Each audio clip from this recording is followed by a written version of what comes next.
من پیرۆزبایان لێکم بە بۆنێ ئەو ڕۆژە مێژووە سەرکەوتووە کە قوربانێکی زۆریان ناو بڵێن هەڵوێستی خۆیان نەگۆڕی و خاکی خۆیانیان نەفرۆش دەستخۆشیان لێکم لەبەرەوەی نیشتیمانی خۆیانیان خۆشویست تا کۆتایی مقاومەیان کرد و سەرکەوتنێکی مەزنیان تۆمار کرد. هیوادارم هەموو کوردێک وەک کۆبانی نمونە بێت، شاری خۆی وڵاتی خۆی خۆش بێت، سەرکەوتن هەر بە کۆبانی پیرۆز بێ و لە باتی کەڕن 100 قەرز پیرۆزبایان لێگەین.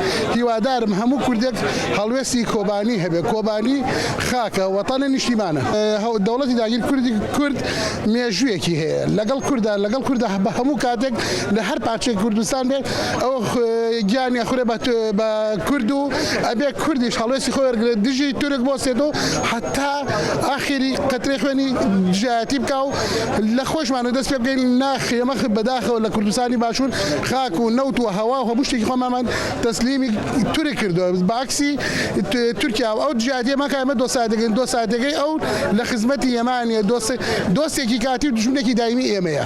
ئەوە سەرکەوتنەوە برایەتیەوە نەتەوەیی و کوردایەتیە. ئەوە دەستخۆشیەکە هەموو کوردێکی بە شەرەفەکە لە کۆبانیا کە مقاومەی کردو کە سەرکردەی دیاری ئەم گەلەش کە لەوێنە دیار بۆ لەوێنە کچانی کورد ئەوانەی کە تڵۆپە خوێن لە جەستیان ڕژا بۆ ڕزگارکردنی کۆبانێ پیشانی هەموو گیانیانە کە ئافرەتی کورد ئەتوانێت چی بکە، گەنجی کورد ئەتوانێت چی بکە، ئیرادی ئازادی لە ناخی تاکە ئەتوانێت چی دروستکە. هەموو ئەوانەی کە ڕوویانە ئازادکردنی بە کۆبانەوە فەخرێکی گەورە بوو، سمبولی ئازادی بوو بۆ جیهان. زۆر شتیان پیشانی جیهانیە، پیشانی ئەو وڵاتانی کە بەناو دیموکراس بوون لە کاتی ئەو دیموکرات بوون لەو کاتەیە هەمویان پاشەکشیان کرد، تەنها ئەوانی کە ئازادی لە ڕۆحیانە هەبوو ڕۆشتن جەنگان و قوربانیانە. چیمان هەیە؟ ئەبێ چیمان هەبێت؟ هەموو گەنجێکی کورد کە ئەیبینێ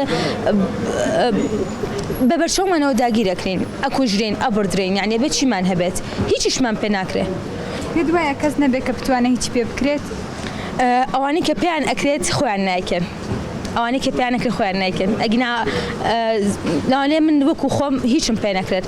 زۆر کەسێک ئەتوانێت ڕێگری بکە بەڵام نایکە، لەوانەیە لە زەرەری خۆی بێت.